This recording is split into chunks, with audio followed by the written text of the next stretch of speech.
దేశవ్యాప్తంగా మరోసారి పెట్రోల్ ధరలు పెరిగాయి. లీటర్ పెట్రోల్పై ₹2.84, డీజిల్పై ₹2.86 ధర పెరిగింది.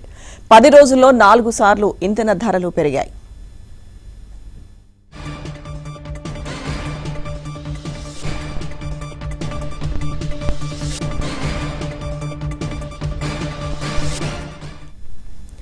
దేశవ్యాప్తంగా మరోసారి పెట్రోల్ ధరలు పెరిగాయి. లీటర్ పెట్రోల్పై ₹2.84, డీజిల్పై ₹2.86 ధర పెరిగింది.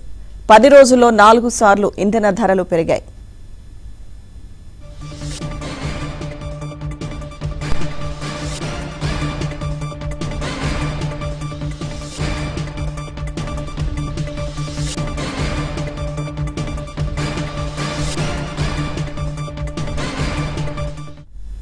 దేశవ్యాప్తంగా మరోసారి పెట్రోల్ ధరలు పెరిగాయి. లీటర్ పెట్రోల్పై ₹2.84, అలాగే డీజిల్పై ₹2.86 ధర పెరిగింది.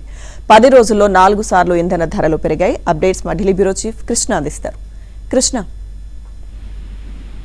లక్ష్మీదుర్గ ఎన్నికలు ప్రక్రియ ముగిసిన వెంటనే ప్రభుత్వ రంగ సంస్థలు వరుసగా ఇంధన ధరలను పెంచుకుంటూ పోతున్నాయి. దేశవ్యాప్తంగా పెట్రోల్ డీజిల్ ధరలు మళ్ళీ ఈ రోజు కూడా పెరిగాయి. ఈ ధరల పెరుగుదల అనేది సామాన్యుడి బడ్జెట్ పైన తీవ్ర ప్రభావం చూపుతూ ఉంది. ఇటీవల కాలంలో చమురు సంస్థలు ఒకేసారి భారీగా పెంచకుండా ప్రజల నుంచి తీవ్ర వ్యతిరేకత రాకుండా ఉండేందుకు వాయిదాల పద్ధతిలో ఈ ధరలను పెంచుతూ ఉన్నాయి. ప్రతి 4 రోజులకు ఒకసారి చొప్పున గత 10 రోజుల్లో ఇంధన ధరలు పెరగటం ఇది 4వసారి. ఇందాక మీరు చెప్పినట్లుగా దేశవ్యాప్తంగా ఈ రోజు మళ్ళీ ఉదయం 6 గంటల నుంచి ఈ పెరిగినటువంటి ధరలు అమల్లోకి రాబోతున్నాయి.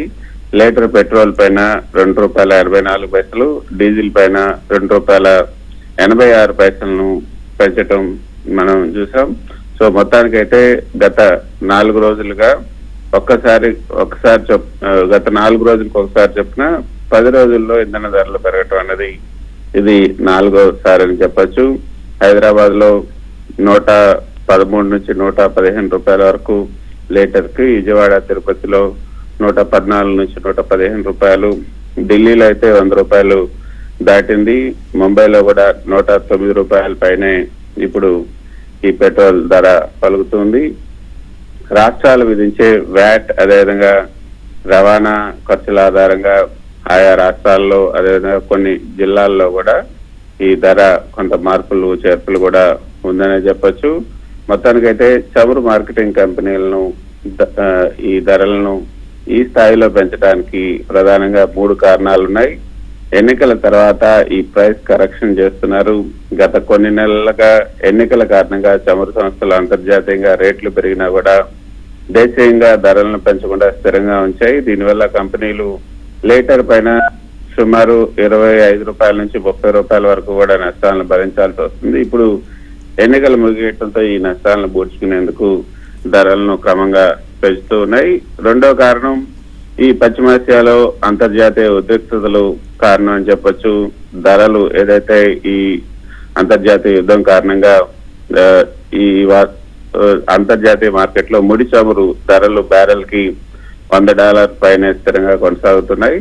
భారత్ తన అవసరాల కోసం 85% పైగా దిగుమతులను ఆధారపడటం వల్ల ఈ ప్రభావం నేరుగా మన పైన పడుతూ ఉంది. మూడో ముఖ్యమైనటువంటి కారణం రూపాయి విలువ పతనం కావటం. అంతర్జాతీయ మార్కెట్ లో డాలర్తో పోలిస్తే భారత రూపాయి విలువ బలహీన పడటం వల్ల మన ముడి చమురు దిగుమతి చేసుకోవడానికి మునుపటి కంటే ఎక్కువ మొత్తంలో చెల్లించాల్సి వస్తుంది. ఇది కూడా దేశీయంగా ఇంధన ధరలు పెరగడానికి దారితీస్తుందని చెప్పొచ్చు.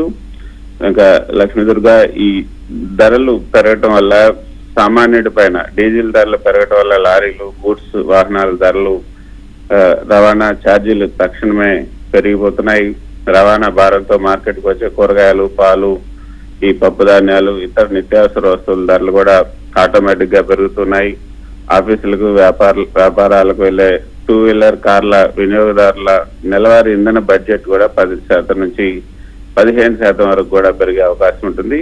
సో మొత్తానికైతే ఈ ధరల పెంపు ఇక్కడతో ఆగేలా కనిపించడం లేదు. రాబోయే రోజుల్లో ఇంకా ఎక్కువ పెరిగే అవకాశాలు అయితే ఉన్నాయన్నది మార్కెట్ నిపుణులు చెప్తున్నారు. ఆయిల్ కంపెనీలు నష్టాల తీవ్రత దృష్ట్యా రాబోయే రోజుల్లో మరికొన్ని విడతలుగా ధరలు పెరిగే అవకాశం ఉంది అన్నది మార్కెట్ నిపుణులు చెప్తున్నటువంటి మాట. లక్ష్మీదుర్గ. Right, thank you.